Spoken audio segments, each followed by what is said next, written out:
Hello दोस्तों, स्वागत है आपका अपने YouTube channel Shashi edu point में। आज हम लोग भारत की नदियों से संबंधित तथ्य को समझेंगे।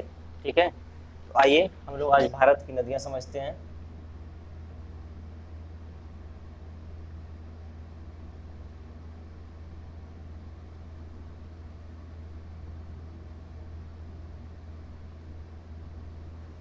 भारत की नदियां, तो भारत की जो नदियां हैं ना, इनको समझने के लिए हम लोगों को समझना पड़ेगा उत्पत्ति। हम कह सकते हैं उत्पत्ति। उत्पत्ति का मतलब उद्गम स्थान एवं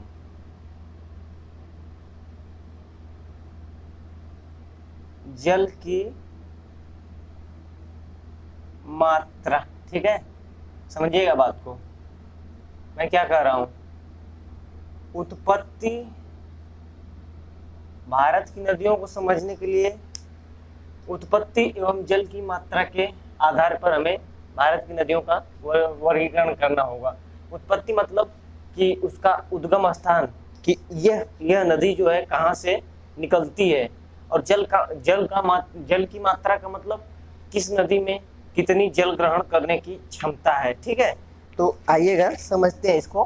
तो देखिएगा, उत्पत्ति के आधार पर देखिएगा, एक नदी जो है उस नदी को हम लोग क्या कहेंगे,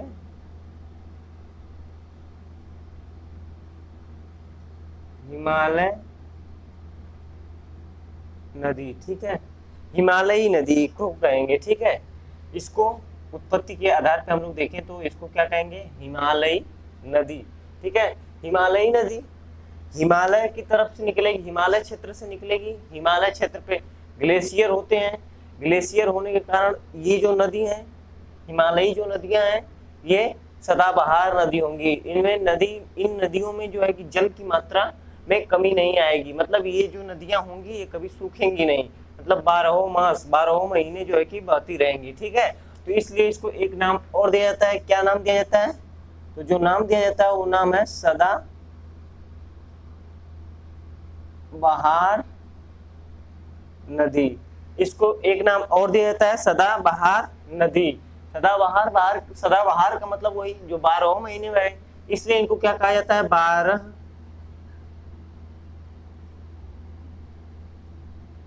मासी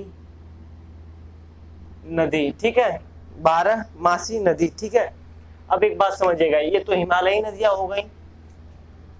इधर देखिएगा, थोड़ा सा समझ लीजिएगा। ये इस वाले क्षेत्र को हम लोग क्या नाम देते हैं, इस वाले क्षेत्र को हम लोग नाम देते हैं प्रायद्वीप या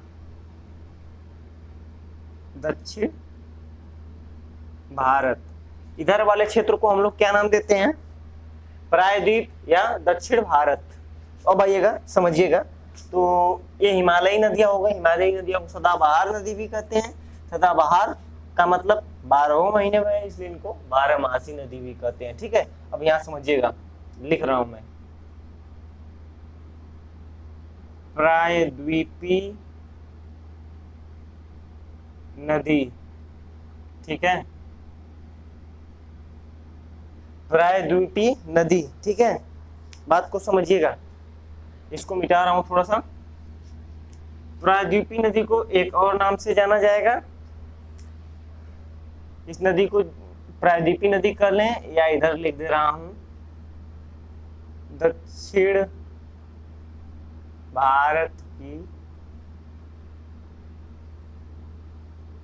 नदियां। ठीक है, बात को समझिएगा, या तो इन्हें हम कहेंगे प्रायद्वीपी नदियां या फिर कहेंगे दक्षिण भारत की नदियां।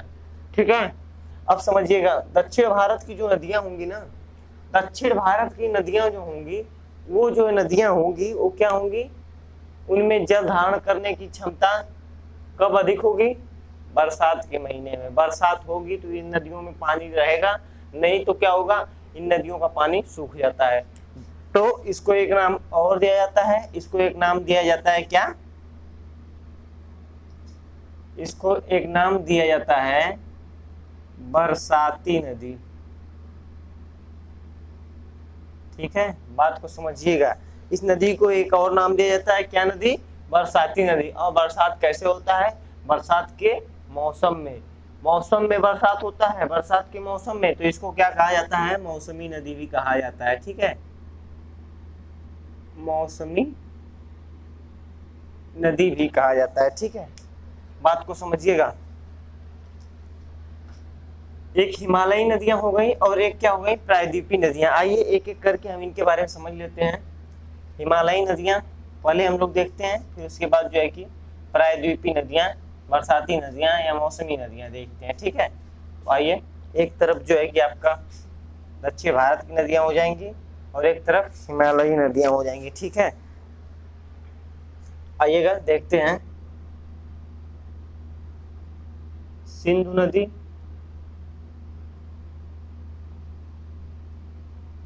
चेनाब, सिंधु, चेनाब, झेलम, रावी,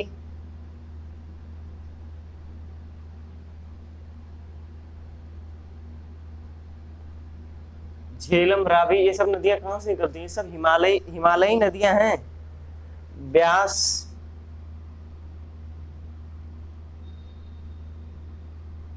ब्यास के बाद आपका सतलज,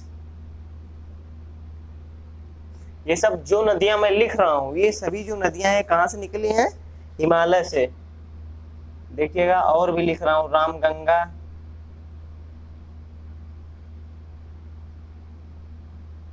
गंडक, घाघरा, कोसी,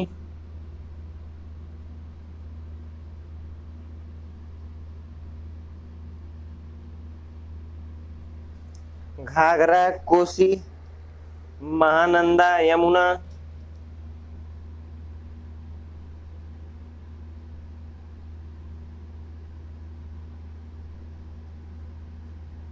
महानंदा, यमुना, ब्रह्मपुत्र नदी आदि। ठीक है,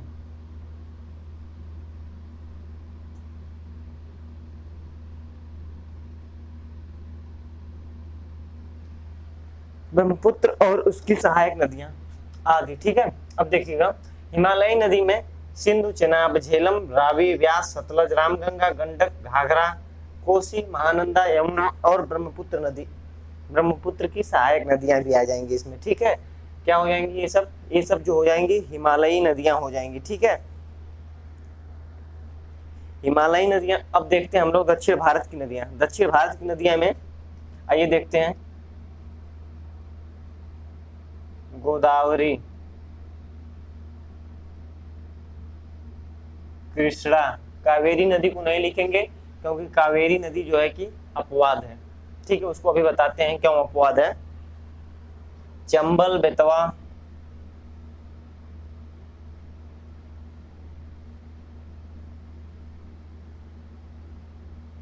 चंबल, बेतवा, केन, सोन,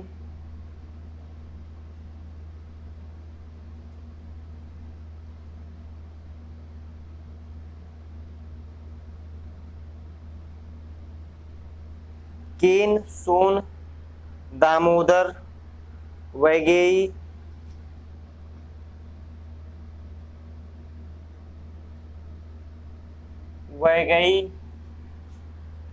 ये सभी जो नदियां मैं लिख रहा हूँ, ये सब जो है कि कहाँ की हैं? दक्षिण भारत की हैं, या तो इन्हें क्या कहा जाएगा? प्रायद्वीपीय नदियां कहा जाएगा। ठीक है, अब इसमें एक नदी और देख लीजिए, नर्मदा, एक तो देख लीजिए पेन्नार। ठीक है, आदि। ठीक है, मैंने कावेरी नदी को क्या बताया? अपवाद, यहाँ पे लिखता हूं अपवाद, समझिएगा। अपवाद में कौन सी नदी है? कावेरी नदी। कावेरी नदी अपवाद इसलिए है क्योंकि ये एक मात्र ऐसी नदी है जिसका पानी जो है कि दक्षिण भारत के क्षेत्र में एक ऐसी नदी है जिसका पानी जो है कि समाप्त नहीं होता है, इसमें भी पानी हमेशा निरंतर रहता है। ठीक है, इसलिए ये कावेरी नदी जो है आपका अपवाद के श्रेणी में आती है। ठीक है, एक बात और समझिएगा, एक विसर्पी नदियां भी कहा जाता है। विसर्पी नदियां क्यों कहा जाता है? क्योंकि ये अपना मार्ग जो है कि बदलती रहती हैं, इसलिए इनको विसर्पी नदियां भी कहा जाता है। आइए बताते हैं कि विसर्पी नदियां कैसे हैं। प्रायद्वीपीय नदियां, विसर्पी नदियां देखिएगा, विसर्पी नदियों के बारे में हम आपको बता देते हैं। विसर्पी नदियां कौन विसर्पी नदियां हैं, ठीक है। चलें इसको मिटा दें। विसर्पी नदियां को आप लोग एक बार समझ लीजिए, उसके बाद आगे बढ़ते हैं, ठीक है। इसको मिटाता हूँ, उसके बाद बताता हूँ, ठीक है।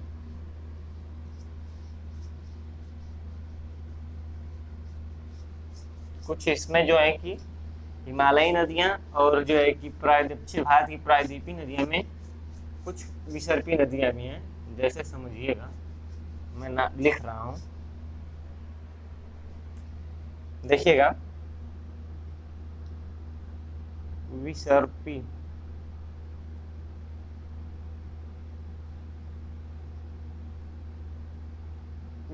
नदियां, ठीक है, क्या होती हैं ये विसर्पी नदियां? क्या होती हैं देखिएगा, बात को समझिएगा,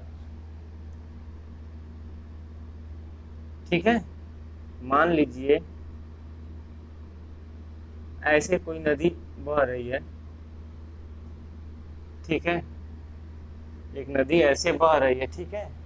ये नदी कैसी लग रही है? विसर्पी नदियां लग रही है। देखिए इसकी आकृति सर्प के समान है। विसर्प मतलब सर्प की आकृति के समान, देखिएगा ऐसे ऐसे बह रही हैं ये नदियां। तो होता क्या है, ये नदियां ऐसे ही बहती हैं। बरसात के मौसम में क्या होता है, बरसात अगर अधिक मात्रा में हो जाता है ना, तो देखिए क्या होता है, ये अपनी मार्ग से हट जाती हैं। ये यहाँ इस वाले रूट पर भी बह रही हैं, ये अब ये इधर आ जाएंगी, ठीक है। अब ये इधर प्रवाहित होने लगेंगे, ठीक है, ऐसे प्रवाहित होने लगेंगे इधर, ठीक है। इन्हीं को क्या कहा जाता है? विसर्पी नदियां। इन्हीं के कारण जो है कई क्षेत्रों में जो है कि क्या हो जाता है, बाढ़ की स्थिति आ जाती है। जैसे कि किसको कहाँ का शोक माना जाता है, देख लीजिएगा। जो आपका ब्रह्मपुत्र है, ब्रह्मपुत्र नदी को कहाँ का शोक? असम का शोक कहते हैं। ब्रह्मपुत्र के कारण असम में क्या आता है? बाढ़ आता है। ये अपने मार्ग को हमेशा परिवर्तित करती रहती है। अभी इस रास्ते पे बह रही है, अब इधर बहने लगेगी, जिसके कारण क्या होता है, असम के क्षेत्र में बाढ़ आ जाता है, ठीक है। अब उसके बाद देखिएगा कोसी नदी। कोसी नदी को कहाँ का शोक माना जाता है? कोसी नदी को बिहार का शोक माना जाता है। क्यों माना जाता है? क्या होता है, कोसी नदी जब जो है कि बरसात का मौसम हो जाता है, तो पानी अधिक मात्रा में जब आता है ना, तो क्या होता है, ये तो पहले इस रास्ते पे बह रही थी कोसी नदी। अब क्या होता है, जब अधिक मात्रा में पानी आ गया तो ये अपना रूट जो है बदल ली। यहाँ से देखिएगा, यहाँ से ऐसे कट के अब इस रास्ते पे आके बहने लगी। अपने क्षेत्र से हट के दूसरे क्षेत्र में बहने के कारण क्या होता है, बिहार के क्षेत्र में बाढ़ आ जाता है। इसको क्या कहते हैं? बिहार का शोक कहते हैं। कोसी नदी को क्या कहा जाता है? कोसी नदी को जो कहा जाता है कि बिहार का ये शोक है। अब उसके बाद एक नदी और देख लीजिए, दामोदर। दामोदर नदी के कारण क्या होता है, पश्चिम बंगाल में बाढ़ आ जाता है। पश्चिम, तो दामोदर नदी को क्या कहा जाता है? दामोदर नदी को क्या कहा जाता है? दामोदर नदी को पश्चिम बंगाल का शोक कहा जाता है। ब्रह्मपुत्र को असम का शोक कहा जाता है। कोसी को बिहार का शोक कहा जाता है। और दामोदर को क्या कहा जाता है? पश्चिम बंगाल का शोक कहा जाता है, ठीक है। अब आइए आगे बढ़ते हैं। यहां तक बात हो गया। अब आइए आगे बढ़ते हैं, इसमें देखते हैं हम लोग। स्टार्ट करते हैं सबसे पहले भारत की लंबी नदी से। भारत की सबसे लंबी नदी कौन सी है? भारत की सबसे लंबी नदी कौन सी है, बताइएगा। भारत की जो सबसे लंबी नदी है आपकी, वो कौन सी नदी है? गंगा नदी। यहाँ पे लिखते हैं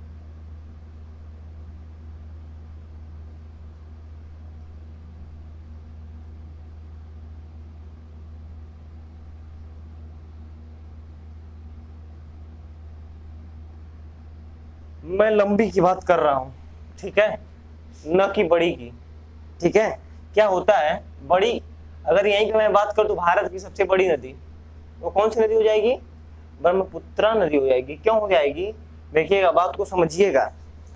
जिस नदी में जिस नदी में पानी धारण करने की क्षमता जितना अधिक होगी वह नदी उतना ही बड़ी मानी जाएगी। जैसे कि ब्रह्मपुत्र नदी जो है ना, उसमें पानी धारण करने की क्षमता जो है कि ज्यादा है, तो क्या होता है, इससे वो भारत की सबसे बड़ी नदियों में गिनी जाती है।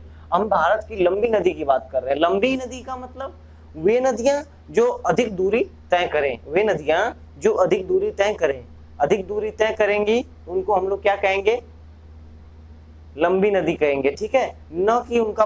अब ये बात मैं देखिए क्या बोल रहा हूं, मैं ये बोल रहा हूं अगर जिस नदी में पानी धारण करने की क्षमता, पानी धारण करने की क्षमता अधिक होगी उन नदियों को क्या कहा जाएगा, बड़ी नदियां। मतलब पानी जब धारण करेंगी तो नदियां स्वाभाविक सी बात है थोड़ा चौड़ी होंगी। समझ में आ रही बात कि नहीं? पानी धारण करने का मतलब सीधा से है कि उनकी चौड़ाई अधिक हो जाएगी। तो जो है कि सबसे बड़ी नदी जी कौन हो जाएगी आपकी, ब्रह्मपुत्र हो जाएगी। और सबसे लंबी नदी में कौन सी नदी आएगी, जो नदी सबसे दूरी अधिक तय करेगी, सबसे अधिक लंबी दूरी तय करेगी, वो नदी जो है कि लंबी नदी होगी। देखिएगा लंबी नदी में कौन सी नदी आती है, आपका आता है गंगा नदी, ठीक है। गंगा नदी भारत की सबसे लंबी नदी है। इसकी लंबाई 2525 किलोमीटर है, ठीक है। इसका लंबाई जो है कि 2525 किलोमीटर इसकी लंबाई है। लंबाई तो मान लीजिए हम लोगों को पता चल गया। अब आइए इसका अपवाह क्षेत्र भी देख लेते हैं, ये भारत के किन किन क्षेत्रों से होकर बहती है, राज्यों से। मतलब यहाँ पे बात लिख रहा हूँ, एक बात हम उसको याद ध्यान से देखिएगा। इसका अपवाह क्षेत्र ये किन किन राज्यों से होकर बहती है, तो देखिए निकलती कहाँ से है, निकलती आपकी है उत्तराखंड से। उत्तराखंड के बाद कहाँ आएगी, उत्तराखंड के बाद आपका आएगी उत्तर प्रदेश में, ठीक है, क्योंकि उत्तराखंड जो है यूपी से कट के बना हुआ है। तो यहाँ पे मैं लिख रहा हूँ यूपी। यूपी के बाद कहाँ जाती है, बिहार। बिहार के बाद झारखंड, और झारखंड के बाद ये बांग्लादेश में प्रवेश कर जाती है, ठीक है।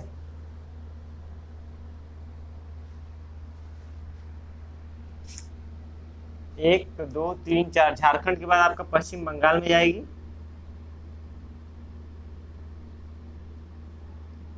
ठीक है। उत्तराखंड, उत्तर प्रदेश, बिहार और झारखंड, उसके बाद कहाँ जाएगी, पश्चिम बंगाल। पश्चिम बंगाल के बाद ये जो है बांग्लादेश में प्रवेश कर जाती है, और बांग्लादेश में प्रवेश करने के साथ साथ जाके कहाँ गिरती है, जो है कि इधर जो आपका बंगाल का खाड़ी है, तो बंगाल की खाड़ी में जाके गंगा नदी गिरती है, ठीक है। तो बंगाल की खाड़ी में गिरने के कारण ही यहाँ पे ये एक डेल्टा बनाती है। कहाँ पे, बंगाल की खाड़ी में। बंगाल की खाड़ी में एक डेल्टा बनाती है, उस डेल्टा का क्या नाम है, उस डेल्टा का नाम है सुंदरबन डेल्टा, ठीक है। इस बात को याद रखिएगा, ठीक है। अब देखिएगा एक बात समझिएगा, अपवाह क्षेत्र देख रहे हैं हम लोग, तो कहीं इसकी लंबाई अधिक होगी और कहीं इसकी लंबाई कम होगी। तो सर्वाधिक इसकी जो लंबाई होगी वो किस राज्य में होगी, और सर्वाधिक मतलब कम, सबसे कम लंबाई किस राज्य में होगी, ये भी यहाँ से क्वेश्चन बना सकता है। अब ये से पूछ सकता है कि आपसे कि बताइएगा गंगा नदी जो है वो किस राज्य में सर्वाधिक मतलब अधिक सबसे लंबी है, मतलब उसकी लंबाई किस राज्य में जो है कि अधिक है। अब ये बात बताइएगा, जिस राज्य के बीचों बीच से कोई नदी जाएगी या तो जिस राज्य में अधिक दूरी तय करेगी वही उसी राज्य में जो है कि उसकी लंबाई अधिक मानी जाएगी। तो यहाँ पे एक बात याद रखिएगा, ये जो आपका यूपी है ना, यूपी में जो है कि गंगा नदी की जो लंबाई है सर्वाधिक है।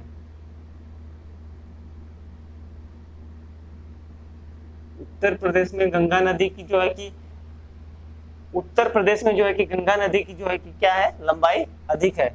अब ठीक है, बात समझ में आ गई कि सर्वाधिक लंबाई आपका उत्तर प्रदेश में है, तो सबसे कम किस में होगा, तो सबसे कम जो होगा आपका वो होगा आपके झारखंड राज्य में, ठीक है। सर्वाधिक यहाँ हो गई, यहाँ जो है कि मैं लिख दे रहा हूँ कम, सबसे कम झारखंड राज्य में जो है कि इसकी लंबाई कम मानी जाएगी, ठीक, कम होगी, ठीक है। अब देखिएगा यहाँ तक बात समझ में आ गई। पश्चिम बंगाल के बाद जो है कि बांग्लादेश में जाती है, बांग्लादेश से होते हुए बंगाल की खाड़ी में गिर जाती है। वहां पे एक डेल्टा का निर्माण होता है। उस डेल्टा का क्या नाम होता है? उस डेल्टा का जो नाम होता है, वो जो डेल्टा का नाम है, डेल्टा का नाम है सुंदरबन डेल्टा। इस बात को याद रखिएगा, मैं यहाँ पे लिखा नहीं हूँ लेकिन इस बात को आप याद रखिएगा, ठीक है। क्वेश्चन यहाँ से बना लेता है। सुंदरबन डेल्टा किन नदियों के द्वारा निर्मित होता है? तो जो है कि गंगा नदी जब जाती है वहां पे, तो इसी के कारण जो है कि वहां पे क्या होता है? डेल्टा का निर्माण होता है, ठीक है। बात को याद रखिएगा। इसको मिटाता हूँ, ठीक है। अब थोड़ा सा समझिएगा।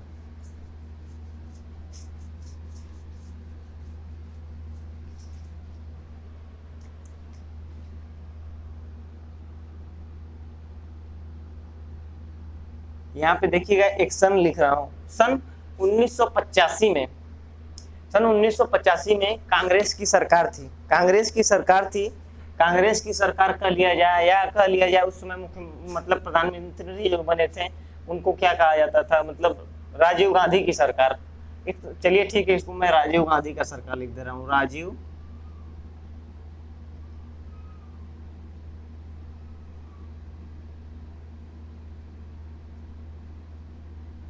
1985 में राजीव गांधी द्वारा एक योजना चलाई गई। क्या योजना थी? उस योजना का नाम क्या था? GAP, ठीक है।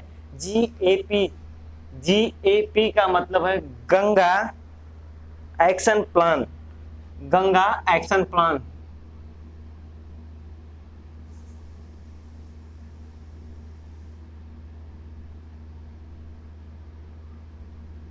ठीक है। तो गंगा एक्शन प्लान चलाया गया कब? सन 1985 में राजीव गांधी सरकार के द्वारा। गंगा एक्शन प्लान के तहत क्या था? गंगा नदी के प्रदूषण को कम करने के लिए ये जो है कि चलाया गया एक योजना। गंगा नदी के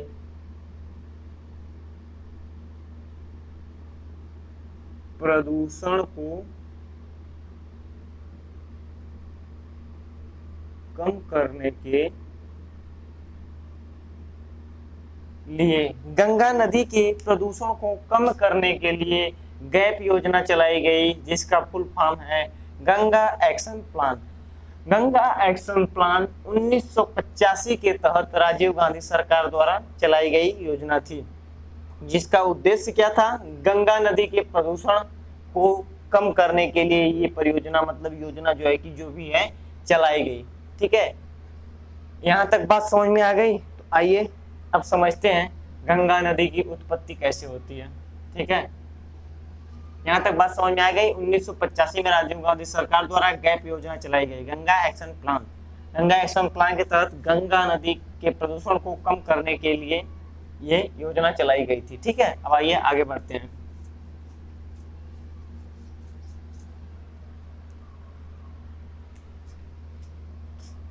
चलिए देखिएगा, ये आपका क्या है? उत्तराखंड है। उत्तराखंड यूनाइटेड किंगडम मत समझिएगा इसको, ठीक है। ये आपका उत्तराखंड है। उत्तराखंड में इधर से देखिएगा एक नदी निकलती है। इस नदी का नाम है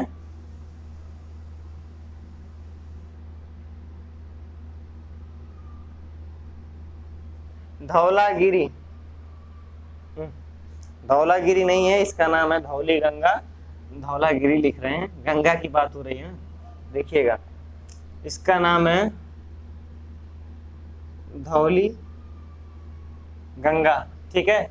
यहाँ से देखिएगा, यहाँ से निकल के इधर अपवा क्षेत्र मतलब आती है। अब देखिएगा इधर जो है कि क्या है, ज्यादा से ज्यादा पर्वतीय क्षेत्र है।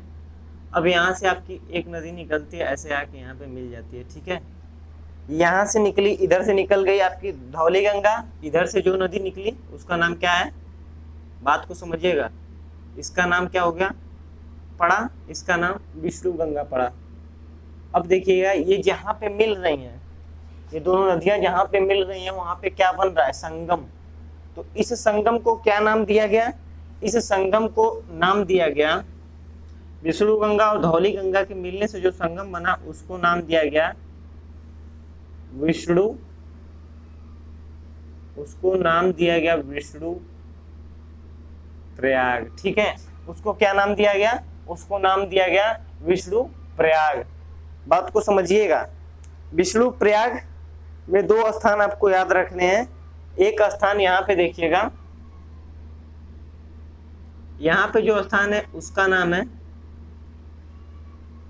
बद्रीनाथ, और उसके बाद यहाँ पे जो स्थान है यहाँ पे देखिएगा, इसका नाम है जोशी मठ। बात को याद रखिएगा, ठीक है। अब देखिएगा, ये हो गया धौली गंगा, ये हो गई विष्णु विष्णु गंगा। इनके मिलने, इनका जो प्रयाग है उसको क्या कहा गया?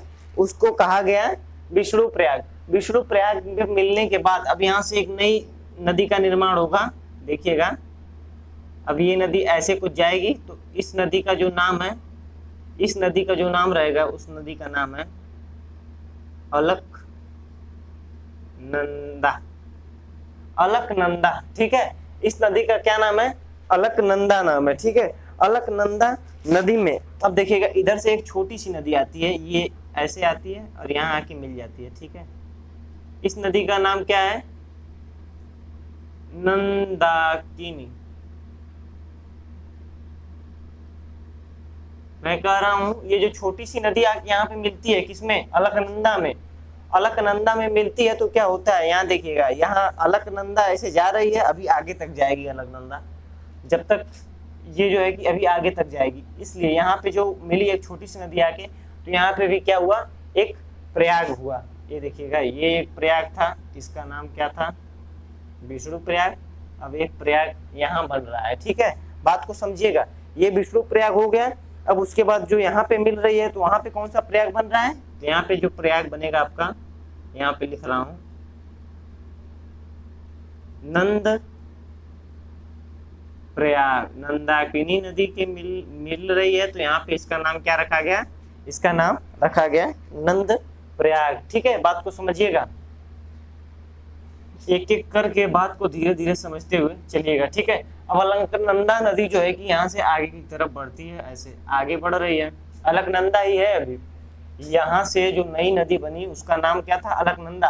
अब अलकनंदा नदी में ये नंदाकिनी नदी मिली, तो यहाँ पे जो है नंद प्रयाग बना। नंद प्रयाग से आगे अब जो बढ़ रही है वो भी अलकनंदा नदी है, ठीक है। अब आपका एक नदी इधर से आती है और यहाँ पे आके मिल जाती है, ठीक है। यहाँ पे ये जो नदी आके मिलती है, इसका नदी का नाम है क्या है? पिंडर। पिंडर नदी। पिंडर नदी जो है ना, बात को याद रखिएगा, पिंडर जो नदी है वो पिंडार ग्लेशियर से निकलती है। ये सभी जो बात अभी हो रही है ना, ये सब जो है कि अभी उत्तराखंड क्षेत्र से ही संबंधित है। ये मत समझिएगा कि ये कहीं अलग से निकल रही हैं, ये भी उत्तराखंड से ही संबंधित है, ठीक है। अब देखिएगा, यहाँ पे जब जहाँ मिल गई पिंडर नदी, पिंडार ग्लेशियर से निकलती है, तो पिंडार ग्लेशियर से निकल के जब अलकनंदा नदी से मिलती है, तो क्या होता है? यहाँ पे भी एक संगम, जहाँ पे दो नदियां मिलती है वहां पे एक संगम का निर्माण होता है, ठीक है। तो यहाँ पे जो संगम आपका बन रहा है, उस संगम का नाम क्या है? याद रखिएगा नाम इसका, इसका नाम है कर्ण प्रयाग, ठीक है। कर्ण प्रयाग, ठीक है। अब बात को याद रखिएगा, यहाँ पे कर्ण प्रयाग बन गया। अब फिर क्या होता है? अब फिर यहाँ से देखिएगा, अलकनंदा नदी जो है कि यहाँ से आगे बढ़ती है। अलकनंदा नदी अब यहाँ से भी आगे बढ़ती है, तो क्या होता है? बात को समझिएगा, ठीक है। अब इधर से एक नदी ऐसे आती है, यहाँ पे मिलती है। इधर से जो नदी आती है उसका नाम क्या है? इधर से जो नदी आती है, इस नदी का नाम क्या है? इस नदी का नाम है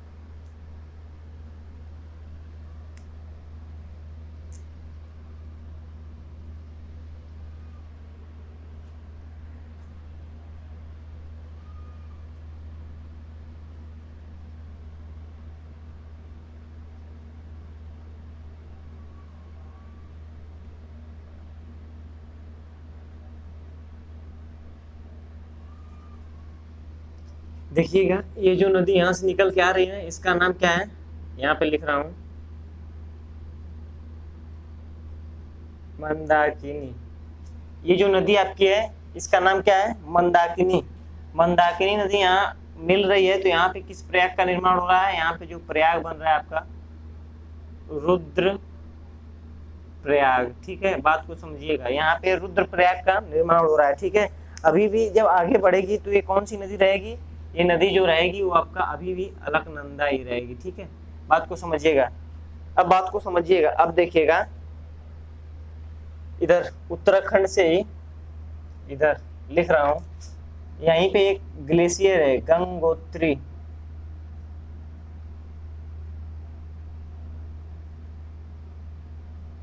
यहीं पे एक ग्लेशियर है गंगोत्री ग्लेशियर। ठीक है, बात को समझिएगा, यहीं गंगोत्री ग्लेशियर से एक नदी निकलेगी और जाके क्या होगा, ये इससे मिल जाएगी। ये जो नदी निकलेगी इसका नाम क्या होगा, इस नदी का नाम होगा भागीरथी। ठीक है, ये जो नदी है गंगोत्री से निकल के जा रही है उसका नाम क्या है, उसका नाम है भागीरथी। ठीक है, बात को समझिएगा, भागीरथी नदी अब जाके कहाँ मिल रही है, अलकनंदा से मिल रही है। अलकनंदा से जब यहाँ पे जाके मिल रही है तो क्या नाम यहाँ पे पड़ रहा है, यहाँ पे जो पड़ रहा है देव प्रयाग। ठीक है, देव प्रयाग, यहाँ पे इसका नाम पड़ रहा है देव प्रयाग। ठीक है, अब देखिएगा जब ये भागीरथी नदी देवप्रयाग से जाके मिल गई तो क्या होता है, यहाँ से अब जो नई नदी निकलेगी उसका नाम ही होगा आपका गंगा। ठीक है, उसी का नाम होगा, क्या नाम होगा, उसी नदी का नाम होगा गंगा। जब देवप्रयाग से निकलेगी एक नई नदी भागीरथी और अलकनंदा मिलेंगी एक जगह तो वहां देवप्रयाग का निर्माण होगा। देवप्रयाग का निर्माण होगा तो क्या होगा, वहां से जो नदी निकलेगी उस नदी का नाम क्या होगा, गंगा, गंगा नदी। अब एक प्रयाग और बनता है, ये गंगा नदी आगे ऐसे बढ़ती है और इधर से एक नदी आके मिलती है यहाँ पे, कहाँ कहाँ मिलती है, आपके इलाहाबाद में। इलाहाबाद में जब मिलेगी तो क्या होगा, यहाँ इलाहाबाद में जब मिलेंगी तो यहाँ पे एक प्रयाग का निर्माण होता है, उसको क्या कहा जाता है, प्रयाग। उसको नाम दिया जाता है प्रयाग, उसको नाम क्या दिया जाता है, प्रयाग। उसके आगे और कुछ नहीं लगा रहता, उसको सिर्फ और सिर्फ प्रयाग नाम दिया जाता है। ठीक है, अब आइएगा बात समझिएगा, क्वेश्चन पूछ सकता है कि जो है कि गंगा नदी की उत्पत्ति के फलस्वरूप कितने प्रयाग बने, कितने प्रयाग निर्मित हुए। देखिएगा, एक प्रयाग आपका यहाँ बना, दूसरा प्रयाग यहाँ बना, तीसरा प्रयाग यहाँ बना और चौथा प्रयाग यहाँ बना, पांचवा यहाँ बना। तो कितने प्रयाग बने, 5 प्रयागों की उत्पत्ति हो रही है। देव प्रयाग, रुद्र प्रयाग, कर्ण प्रयाग और जो है कि यहाँ पे गंध प्रयाग और यहाँ पे विष्णु प्रयाग। ठीक है, अब देखिएगा भागीरथी नदी यहाँ से निकल रही है तो यहाँ पे ऐसे कर दे रहे हैं, यहीं पे एक बांध निर्मित है। ठीक है, भागीरथी नदी यहीं पे देखिएगा एक बांध जो है कि निर्मित है। ठीक है, भागीरथी नदी पर इस बांध का नाम क्या है, याद रखिएगा, नाम इसका सिर्फ याद रखिएगा। इस बांध का नाम है टिहरी बांध। ठीक है, टिहरी बांध। अब देखिएगा यहीं से एक नदी आती है, इसमें मिलती है, छोटी सी नदी है, यहीं आके भागीरथी में यहीं पे मिलती है, जहाँ मिलती है वहीं पे एक बांध निर्मित है। ये जो नदी है इसका नाम क्या है, इसका नाम भी जान लीजिए, भीलांगना नदी।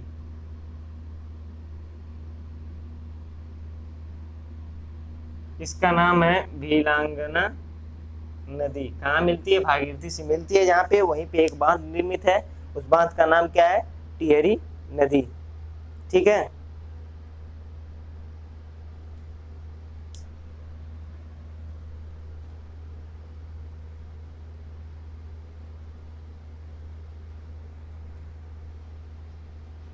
गंगा नदी का उद्गम यहाँ से हुआ देवप्रयाग से। अब यहाँ आगे बढ़ती है तो यहाँ पे एक स्थान पड़ता है आपका ऋषिकेश।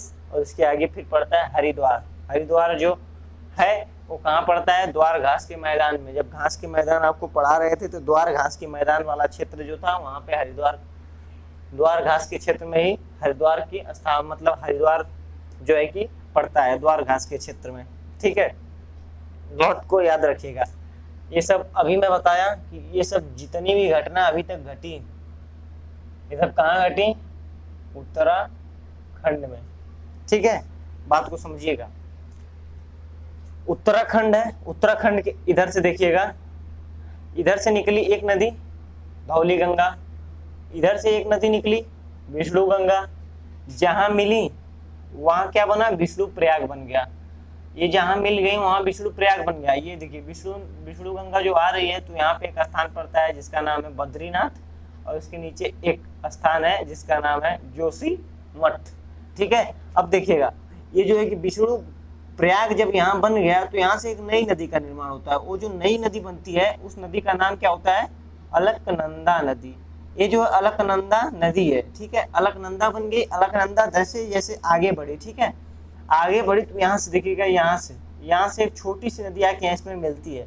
उस जो छोटी नदी मिलती है उसका नाम क्या है, नंदाकिनी। नंदाकिनी मिलती है जब यहाँ पे, तो यहाँ पे भी एक प्रयाग बनता है। उस प्रयाग का नाम क्या है, नंद प्रयाग। ठीक है, उस प्रयाग का नाम नंद प्रयाग है। अब यहाँ से जब ये आगे बढ़ती है अलकनंदा नदी, इसका नाम चेंज नहीं होता है अभी। ठीक है, ये यहाँ से आगे बढ़ती है तो यहाँ पे एक नदी आके मिलती है, पिंडर नदी। पिंडर नदी पिंडार ग्लेशियर से निकल के आती है।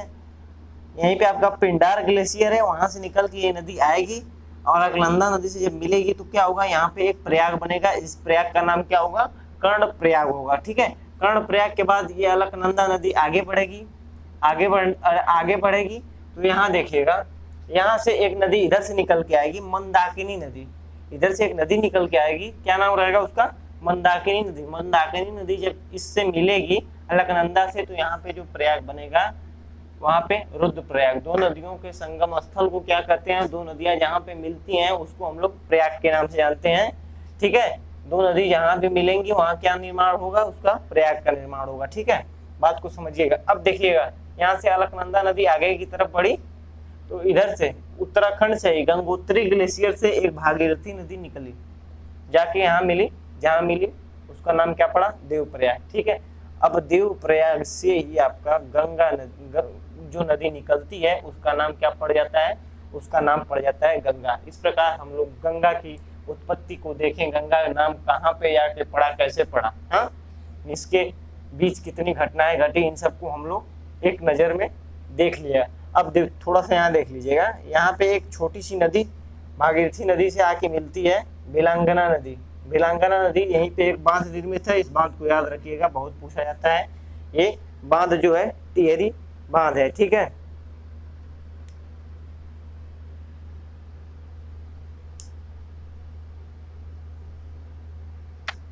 मंदाकिनी नदी और भागीरथी नदी के बीच क्षेत्र में एक स्थान पड़ता है, इसको भी याद रखिएगा, प्रसिद्ध स्थान है।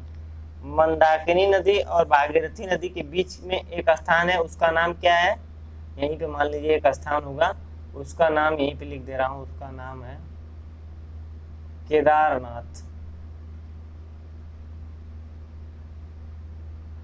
इस बात को भी याद रखिएगा। ठीक है, मंदाकिनी नदी और भागीरथी नदी के बीच क्षेत्र में एक स्थान है जिसका नाम क्या है, केदारनाथ। ठीक है, इसके आगे अब नेक्स्ट वीडियो में देखा जाएगा। ठीक है, यहाँ तक बात समझ में आ गई, गंगा की उत्पत्ति कैसे हुई, तो इसको अब मिटाते हैं। ठीक है, नेक्स्ट वीडियो में मिलते हैं, तब तक के लिए थैंक यू। हाँ, और वीडियो जो है कि हमारा अच्छा लगे, लाइक, शेयर और सब्सक्राइब करना न भूलें। आपका एक एक लाइक जो है हमें मोटिवेट करता है, सो आप लोग लाइक, शेयर और सब्सक्राइब करना न भूलें। थैंक यू दोस्तों।